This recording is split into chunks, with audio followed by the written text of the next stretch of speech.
Speaker ਸਾਹਿਬ ਦੀ ਬੜੀ ਤਾਰੀਫ਼ ਸੁਣਦੇ ਸੀ ਜਦੋਂ ਸੈਸ਼ਨ ਚੱਲਦਾ ਸੀ, ਕਹਿੰਦੇ ਬੜੇ ਬੈਲੈਂਸ ਨਾਲ ਚੱਲਦੇ ਨੇ ਸਪੀਕਰ ਸਾਹਿਬ, ਸਾਰਿਆਂ ਨੂੰ ਮੌਕਾ ਦਿੱਤਾ, ਚਲੋ ਵਧੀਆ ਸੈਸ਼ਨ ਚਲਾਇਆ ਇਹਨਾਂ ਨੇ। ਪਰ ਸਪੀਕਰ ਸਾਹਿਬ ਦੀ ਵੀਡੀਓ ਇੱਕ ਵਾਇਰਲ ਹੋ ਰਹੀ ਹੈ, ਉਹਦੇ ਵਿੱਚ ਦੱਸਦੇ ਆ ਵੀ ਸੁਰੱਖਿਆ ਮੁਲਾਜ਼ਮਾਂ ਨੇ ਇੱਕ ਡਰਾਈਵਰ ਦਾ ਕਟਾਪਾ ਬੜਾ ਚਾੜਿਆ, ਤੇ ਦੂਜੇ ਪਾਸੇ ਇੱਕ ਵਿਧਾਇਕ ਵਿਵਾਦਾਂ ਦੇ ਵਿੱਚ ਆ, ਉਹਨੇ ਫੋਰਚੂਨਰ ਗੱਡੀ ਲਈ ਸੀ ਤੇ ਕਾਹਲੀ ਦੇ ਵਿੱਚ ਵਿਧਾਇਕ ਸਾਹਿਬ ਰਜਿਸਟ੍ਰੇਸ਼ਨ ਹੀ ਕਰਾਉਣੀ ਭੁੱਲ ਗਏ। ਬਿਲਕੁਲ, ਅੱਜ ਕੱਲ ਕੋਈ ਨਾ ਕੋਈ ਨਵਾਂ ਵਿਵਾਦ ਇਹਨਾਂ ਦਾ ਆਇਆ ਰਹਿੰਦਾ, ਕਦੇ ਵੀਡੀਓ ਵਾਇਰਲ ਹੋ ਗਈ, ਕਦੇ ਆਡੀਓ ਕਲਿੱਪ ਵਾਇਰਲ ਹੋ ਗਿਆ, ਕਦੇ ਪੀਏ ਵਾਲਾ ਮਾਮਲਾ ਸਾਹਮਣੇ ਆ ਗਿਆ, ਕਦੇ ਕਿਸੇ ਇਸ ਦਾ ਨੱਚਣ ਵਾਲਾ ਮਾਮਲਾ ਸਾਹਮਣੇ, ਚਰਚਾਵਾਂ 'ਚ ਰਹਿਣ ਦੀ ਆਦਤ ਵੀ ਔਰ ਬਣੇ ਵੀ ਰਹਿਣਾ ਚਾਹੀਦਾ।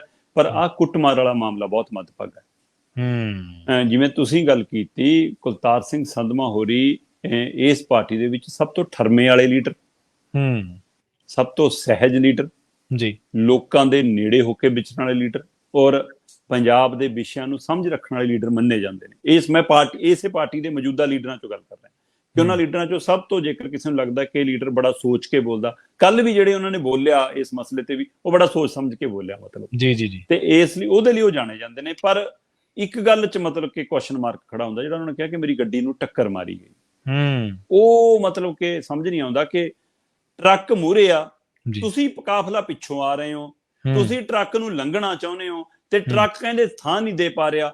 ਉੱਥੇ ਰੋਡ ਤੇ ਜਾਮ ਲੱਗਿਆ ਸੀ ਜੀ, ਲੰਮੇ ਸਮੇਂ ਤੋਂ ਜਾਮ ਚੱਲ ਰਿਹਾ ਸੀ। ਉਸ ਜਾਮ ਦੇ ਵਿੱਚ ਹੂਟਰ ਮਾਰਦੀਆਂ ਗੱਡੀਆਂ ਆਈਆਂ ਨੇ ਔਰ ਹੂਟਰ ਮਾਰਦੀਆਂ ਗੱਡੀਆਂ ਟਰੱਕ ਵਾਲੇ ਨੂੰ, ਮਤਲਬ ਕਿ ਜਿਵੇਂ ਕਹਿੰਦੇ ਹੁੰਦੇ ਨੇ ਕਿ ਜਿਵੇਂ ਗੱਡੀ ਚੋਂ ਹੀ ਕਹਿੰਦੇ ਸੀ ਕਿ ਚੱਕ ਹੀ ਪਰੇ ਕਰ ਦਾਂਗੇ, ਮਤਲਬ ਏਦਾਂ। ਤੇ ਉਹ ਹੁਣ ਟਰੱਕ ਵਾਲੇ ਦਾ ਜੋ ਬਿਆਨ ਹੈ ਪ੍ਰਵੀਨ ਜੀ, ਉਹ ਕਹਿੰਦਾ ਕਿ ਮੇਰੇ ਮੂਹਰੇ ਮੋਟਰਸਾਈਕਲ ਖੜਾ ਹੈ। ਹੁਣ ਮੋਟਰਸਾਈਕਲ ਪਿੱਛੋਂ ਇਹਨਾਂ ਨੂੰ ਦਿਖ ਥੋੜਾ ਰਿਹਾ, ਇਹਨੂੰ ਤਾਂ ਲੱਗਦਾ ਕਿ ਟਰੱਕ ਹੀ ਖੜਾ ਹੈ।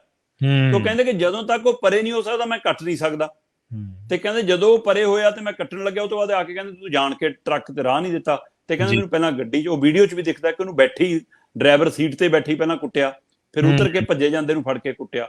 ਤੇ ਇਸ ਮੌਕੇ ਜੇਕਰ 2 ਮਿੰਟ ਵੱਧ ਲੱਗ ਵੀ ਗਏ, ਕੁਲਤਾਰ ਸੰਧਵਾਂ ਜੀ ਨੂੰ ਪੁੱਛੇ ਕਿ ਫੇਰ ਕੀ ਹੋ ਗਿਆ, ਤੁਸੀਂ 4 ਮਹੀਨੇ ਪਹਿਲਾਂ ਆਮ ਆਦਮੀ ਹੋ ਸੀ, ਹੁਣ ਖਾਸ ਕਿਵੇਂ ਬਣ ਗਏ ਜੀ? ਥੋੜਾ ਜਿਹਾ ਠਹਿਰਾਵ ਰੱਖ ਲੈਣਾ ਚਾਹੀਦਾ। ਸੋ ਜਿਹੜੀ ਤੁਹਾਡੀ ਬੋਲ ਚਾਲ 'ਚ ਠਹਿਰਾਵ ਹੈ, ਉਹਨੂੰ ਜੀਵਨ ਸ਼ੈਲੀ 'ਚ ਵੀ ਨਜ਼ਰ ਆਉਣਾ ਚਾਹੀਦਾ। ਸੋ ਬੇਸ਼ੱਕ ਇੱਥੇ ਕੁਲਤਾਰ ਸੰਧਵਾਂ ਨੇ ਕੋਈ ਹੁਕਮ ਨਹੀਂ ਦਿੱਤਾ ਹੋਣਾ ਆਪਣੀ ਸਿਕਿਉਰਿਟੀ ਨੂੰ ਕਿ ਜਾਓ ਉਹਨੂੰ ਭਜਾਓ ਜਾਂ ਕੁਛ। ਸਿਕਿਉਰਿਟੀ ਵਾਲੇ ਆਪੇ ਵੀ ਕਈ ਵਾਰ ਹਵਾ ਲੈ ਲੈਂਦੇ ਆ ਜਿਆਦਾ, ਸੁਰੱਖਿਆ ਗਾਰਡ ਕਈ ਵਾਰ ਆਪੇ। ਪਰ ਜਦੋਂ ਘਟਨਾਕ੍ਰਮ ਵਾਪਰ ਗਈ, ਵੀਡੀਓ ਵਾਇਰਲ ਹੋ ਗਈ, ਉਦੋਂ ਤੱਕ ਕੁਲਤਾਰ ਸੰਧਵਾਂ ਨੂੰ ਪਤਾ ਲੱਗਿਆ ਹੋਵੇਗਾ। ਔਰ ਮੈਨੂੰ ਲੱਗਦਾ ਫਿਰ ਉਹਨੂੰ ਕਵਰ ਕਰਨ ਲਈ ਗੱਲ ਕਹੀ ਕਿ ਮੈਂ ਡਰਾਈਵਰ ਨਾਲ ਜੇਕਰ ਕੋਈ ਬਦਤਮੀਜੀ ਹੋਈ ਹੈ, ਕੋਈ ਧੱਕੇਸ਼ਾਹੀ ਹੋਈ ਹੈ, ਮੈਂ ਮਾਫੀ ਵੀ ਮੰਗਦਾ, ਪਰ ਉਹਨੇ ਮੈਨੂੰ ਨੁਕਸਾਨ ਪਹੁੰਚਾਉਣ ਦਾ ਕੋਸ਼ਿਸ਼ ਕੀਤਾ, ਬਾਲ-ਬਾਲ ਬਚੇ।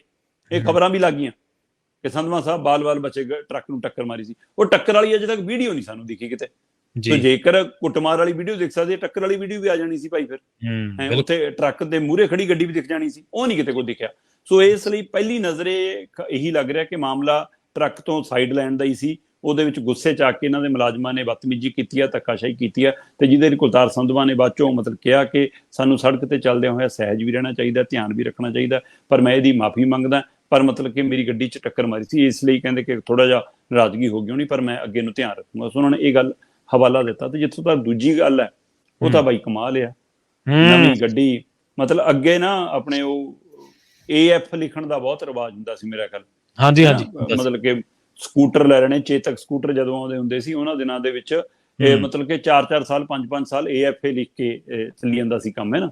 ਤੇ ਕਿ ਅਪਲਾਈਡ ਫਾਰ, ਹਲੇ ਦਾ ਨੰਬਰ ਅਪਲਾਈ ਕੀਤਾ ਹੋਇਆ, ਇੱਥੇ ਤਾਂ ਦੇ ਰਹੇ ਲਾਈ। ਮੇਲਾ ਦਾ ਸਾਈਟ ਖੋਲ ਕੇ ਦੇਖੀ ਕਿ ਆਪਾਂ ਲਾ ਆਪਣੀ ਸਰਕਾਰ ਆ, ਤੂੰ ਸਾਈਟ ਖੋਲ ਸਰਕਾਰੀ ਸਾਈਟ ਤੇ ਦੇਖ ਲੈਣਾ ਕਿ ਨੰਬਰ 39 ਪਿਆ, ਖਾਲੀ ਲਾ ਦੇ, ਨੰਬਰ ਪਲੇਟ ਲਵਾ ਕੇ ਆਪਣੀ ਗੱਡੀ ਤੇ ਤੋਰ ਲਈ। ਹੁਣ ਉਹ ਸਾਈਟ ਤੇ ਨੰਬਰ ਅਜੇ ਕਿਸੇ ਨੂੰ ਅਲਾਟ ਨਹੀਂ ਹੋਇਆ, ਕਿਸੇ ਦੇ ਨਾਮ ਤੇ ਦਰਜ ਨਹੀਂ ਹੋਇਆ, ਉੱਥੇ ਅਜੇ ਵਿਕਣ ਨੂੰ ਖੜਾ ਹੈ। ਤੇ ਅਧਿਕਾਰੀ ਵਿਭਾਗ ਦੇ ਕਹਿ ਰਹੇ ਨੇ ਕਿ ਨਾ ਅਸੀਂ ਇਹ ਨੰਬਰ ਸੇਲ ਕੀਤਾ ਹੈ, ਨਾ ਕਿਸੇ ਨੂੰ ਅਲਾਟ ਕੀਤਾ, ਨਾ ਇਹਦੀ ਬੋਲੀ ਹੋਈ ਹੈ। ਤੇ MLA ਸਾਹਿਬ ਬਾਬਾ ਬਕਾਲਾ ਦੇ, ਆਮ ਆਦਮੀ ਪਾਰਟੀ ਦੇ ਵਿਧਾਇਕ, ਆਪਣੀ ਗੱਡੀ ਤੇ ਲਾ ਕੇ ਘੁੰਮਣ ਲੱਗੇ ਕਿ ਨਵੀਂ ਗੱਡੀ, ਨਵਾਂ ਨੰਬਰ, ਵਾਹ ਮੋਹਨ ਬਾਬੂ, ਨਈ ਗਾੜੀ ਨਈ ਦੁਲਹਨ, ਹੈ ਨਾ। ਚਲੋ ਬਸ ਉਹ ਚੱਲ ਰਿਹਾ। ਸੋ ਉਸ ਨੂੰ ਲੈ ਕੇ ਹੁਣ ਖਬਰਾਂ ਵੀ ਲੱਗ ਗਈਆਂ ਔਰ ਵਿਭਾਗ ਨੇ ਕਹਿ ਵੀ ਦਿੱਤਾ ਕਿ ਕਾਨੂੰਨੀ ਤੌਰ ਤੇ ਗਲਤ ਹੈ, ਅਸੀਂ ਕਾਰਵਾਈ ਕਰਾਂਗੇ। ਚਲੋ ਕਾਰਵਾਈ ਤਾਂ ਮਤਲਬ ਕਿ ਲੱਗਦਾ ਨੀ ਗਾ ਕਿ ਇੰਨਾ ਕੋਈ ਦਮਖਮ ਦਿਖਾਉਣ। ਇਹ ਕੋਈ ਉਹ ਲੀਡਰ ਹੁੰਦਾ ਜਿਹੜਾ ਮਤਲਬ ਕਿ ਇਹੋ ਜਿਹੀ ਕਾਰਵਾਈ ਕਰ ਸਕੇ, ਕੋਈ ਉਹ ਮਤਲਬ ਕਿ ਮੁਲਾਜ਼ਮ ਹੁੰਦਾ ਜਿਹੜਾ ਐਡੀ ਵੱਡੀ ਕਾਰਵਾਈ ਕਰ ਸਕੇ। ਸੋ ਪਰ MLA ਨੇ ਆਪਣੀ ਦਿਖਾ ਦਿੱਤੀ ਕਿ ਹਾਂ ਹੁਣ ਅਸੀਂ ਆਮ ਨਹੀਂ ਆ। ਸੋ ਜਿਹੜੀ ਆਪਾਂ ਉਹ ਗੱਲ ਕਰ ਰਹੇ ਸੀ, ਉਹਨੇ ਸਾਰੇ ਖਾਸ ਬਣ ਗਏ ਨੇ ਵੀਰ ਮੇਰੇ। ਕੋਈ ਟੋਲ ਦੇ ਉੱਤੇ ਬੈਰੀਅਰ ਜਾਂ ਤੋੜ ਕੇ ਲੰਘ ਜਾਂਦਾ ਹੈ, ਤੇ ਕੋਈ ਮਤਲਬ ਕਿ ਬਿਨਾਂ, ਹੁਣ ਉਹ MLA ਸਾਹਿਬ ਕਹਿੰਦੇ ਮੈਂ ਫੀਸ ਸਾਰੀ ਅਦਾ ਕੀਤੀ ਆ, ਮੈਂ ਟੈਕਸ ਸਾਰੇ ਭਰੇ ਨੇ, ਭਾਈ ਜੇ ਫੀਸ ਭਰੀ ਹੈ, ਟੈਕਸ ਭਰੇ ਨੇ, ਤਾਂ ਉਹਦੀ ਚਿੱਠੀ ਜਾਰੀ ਕਰ ਦਿਓ ਤੇ ਆ ਨੰਬਰ ਅਲਾਟਮੈਂਟ ਵਾਲੀ ਚਿੱਠੀ ਦਿਖਾ ਦਿਓ, ਤੁਹਾਨੂੰ ਅਲਾਟ ਹੋਇਆ ਹੋਵੇਗਾ ਨੰਬਰ। ਸੋ ਉਹ ਹੁਣ ਸਰਕਾਰੀ ਰਿਕਾਰਡ 'ਚ ਅਜੇ ਚੜਿਆ ਨਹੀਂ ਗਾ। ਸੋ ਇਸ ਲਈ ਹੋ ਸਕਦਾ ਨੰਬਰ ਹੁਣ ਇਹੀ ਮਿਲ ਜਾਵੇ, ਉਹਦੇ ਲਈ ਅਦਾਇਗੀ ਵੀ ਸਾਰਾ ਕੁਝ ਇੱਕ ਨੰਬਰ 'ਚ ਹੋ ਜਾਵੇ, ਕੋਈ ਉਹ ਸਵਾਲ ਨਹੀਂ ਗਾ। ਪਰ ਇੰਨੀ ਕਾਹਲ ਕਿਉਂ? 2 ਦਿਨ ਬਾਅਦ ਮਿਲ ਜਾਣਾ ਸੀ, ਜਾਂ ਨਾਰਮਲ ਜਿਹੜਾ ਨੰਬਰ ਸੀ ਉਹ ਮਿਲ ਜਾਣਾ ਸੀ। ਸੋ ਜਿਹੜਾ VIP ਦਿਖਾਉਣ ਦਾ ਨਾ, ਇਹ ਉਸੇ ਚੀਜ਼ ਨੇ ਮਾਰਿਆ। ਔਰ ਇਹਦੇ ਜਾਲ 'ਚ ਕਿਤੇ ਨਾ ਕਿਤੇ ਆਮ ਆਦਮੀ ਪਾਰਟੀ ਦੇ ਲੀਡਰ ਵੀ ਹੁਣ ਫਸਣ ਲੱਗੇ, ਉਹਨਾਂ ਨੂੰ ਵੀ ਹੁਣ VIP ਕਲਚਰ ਦਾ ਰੰਗ ਚੜ੍ਹਨ ਲੱਗਿਆ। ਔਰ ਇਹ ਰੰਗ ਹਮੇਸ਼ਾ ਨੁਕਸਾਨਦੇਹ ਹੁੰਦਾ। ਜਦੋਂ ਰਾਜਨੀਤੀ ਦੇ ਚਿੱਟੇ ਕੁੜਤੇ ਪਜਾਮਿਆਂ ਤੇ ਸਿਆਸੀ ਰੰਗ ਚੜ੍ਹ ਜਾਵੇ ਨਾ, ਫਿਰ ਉਹ ਦਾਗਦਾਰ ਹੋ ਜਾਂਦੇ ਨੇ, ਰੰਗਦਾਰ ਨਹੀਂ। ਸਿਆਣੇ ਕਹਿੰਦੇ ਫੀਲਿੰਗ ਲੈਣੀ ਨਹੀਂ ਮਾੜੀ, ਫੀਲਿੰਗ ਚੱਕਣੀ ਮਾੜੀ ਹੈ। ਚੱਕਣੀ ਮਾੜੀ ਹੈ ਚਾਹੀਦਾ ਬੰਦੇ ਨੂੰ। ਚਲੋ ਮਾੜਾ ਮੋਟਾ ਕਈ ਲੋਕਾਂ ਨੇ ਨੁਮਾਇੰਦਾ ਚੁਣ ਲਿਆ, ਫੀਲ ਆਉਂਦਾ ਬੰਦੇ ਨੂੰ, ਮੱਲੋ ਮੱਲੀ ਆਉਂਦਾ ਜਦੋਂ 4 ਬੰਦੇ ਮੋੜ ਤੋਂ ਹਰੇਕ ਮੋੜ ਤੇ ਹੱਥ ਚੱਕਦੇ ਨੇ ਵੀ ਠੀਕ ਆ, ਸਵਾਦ ਆ ਗਿਆ। ਪਰ ਫੀਲਿੰਗ ਚੱਕਣੀ ਨਹੀਂ ਚਾਹੀਦੀ, ਚੱਕਣੀ ਨਹੀਂ ਚਾਹੀਦੀ। ਅੱਛਾ ਸ਼ਰਮਾ ਜੀ, ਇੱਕ ਗੱਲ ਹੋਰ ਦੱਸੋ ਵੀ ਇਹ ਸਰਕਾਰੀ ਗੱਡੀਆਂ ਦੇ ਵਿੱਚ ਤੇਲ ਤੂਲ ਕਿਹੋ ਜਿਹਾ ਪੈਂਦਾ? ਹਰੇਕ ਬੰਦਾ ਜਦੋਂ ਵਿੱਚ ਬਹਿ ਜਾਂਦਾ ਲੋਕਾਂ ਨੂੰ ਕੀੜੇ ਮਕੌੜੇ ਗਿਣਨ ਲੱਗ ਪੈਂਦਾ।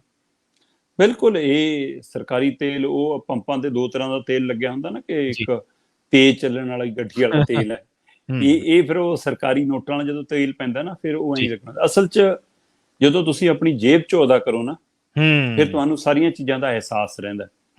ਜਦੋਂ ਪਤਾ ਕਿ ਸਰਕਾਰ ਨੇ ਟੈਲੀਫੋਨ ਦਾ ਬਿੱਲ ਭਰਨਾ ਜੀ, ਸਰਕਾਰ ਨੇ ਗੱਡੀ ਦਾ ਬਿੱਲ ਭਰਨਾ, ਸਰਕਾਰ ਨੇ ਦਫ਼ਤਰ ਦਾ ਬਿੱਲ ਦੇਣਾ, ਫਿਰ ਨਾ ਅਸੀਂ ਲਾਈਟ ਬੰਦ ਕਰਨਾ ਸਿੱਖਦੇ ਹਾਂ, ਮਤਲਬ ਨਾ ਅਸੀਂ ਬਿਜਲੀ ਬਚਾਉਣਾ ਸਿੱਖਦੇ ਹਾਂ, ਨਾ ਅਸੀਂ ਤੇਲ ਫੂਕਣਾ।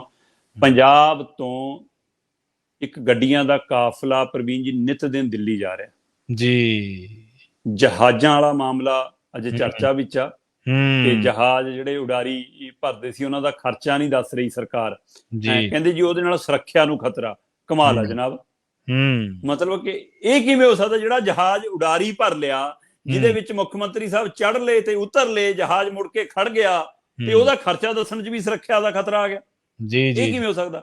ਸੋ ਉਹ ਜਿਹੜਾ ਖਰਚਾ ਨਹੀਂ ਦੱਸਦੇ, ਉਸੇ ਤਰ੍ਹਾਂ ਇੱਕ ਹੋਰ ਮਾਮਲਾ ਚਰਚਾ 'ਚ ਆ ਰਿਹਾ ਕਿ ਮੁੱਖ ਮੰਤਰੀ ਸਾਹਿਬ ਦੇ ਨਾਂ ਤੇ ਗੱਡੀਆਂ ਅਲਾਟ ਨੇ, ਔਰ ਉਹਨਾਂ ਗੱਡੀਆਂ 'ਚ ਕੌਣ ਝੂਟੇ ਲੈਂਦਾ, ਇਹ ਅਜੇ ਮਾਮਲਾ ਸਾਹਮਣੇ ਆਉਣਾ। ਉਹ ਨਿਤ ਦਿਨ ਰੋਜ਼ ਤੇਲ ਪੰਜਾਬ ਸਰਕਾਰ ਦਾ ਤੇਲ ਫੂਕਦੀਆਂ ਨੇ, ਪੰਜਾਬ ਦੇ ਲੋਕਾਂ ਦਾ ਤੇਲ ਫੂਕਦੀਆਂ ਨੇ, ਰੋਜ਼ ਦਿੱਲੀ ਨੂੰ ਜਾਂਦੀਆਂ ਨੇ, ਰੋਜ਼ ਦਿੱਲੀ ਨੂੰ ਆਉਂਦੀਆਂ ਨੇ। ਸੋ ਇਹ ਚਰਚਾ, ਇਸ ਲਈ ਇਹ ਤੇਲ ਭਾਈ ਸੱਚਮੁੱਚ ਪਤਾ ਨਹੀਂ ਮਤਲਬ ਕਿ ਕਿਹੋ ਜਿਹਾ ਵੱਖਰਾ ਤੇਲ ਆ ਜਿਹੜਾ ਮਤਲਬ ਕਿ ਧਰਤੀ ਤੇ ਪੈਰ ਲਾਉਣੋਂ ਹਟਾ ਦਿੰਦਾ ਇਹਨਾਂ ਲੀਡਰਾਂ ਦੇ।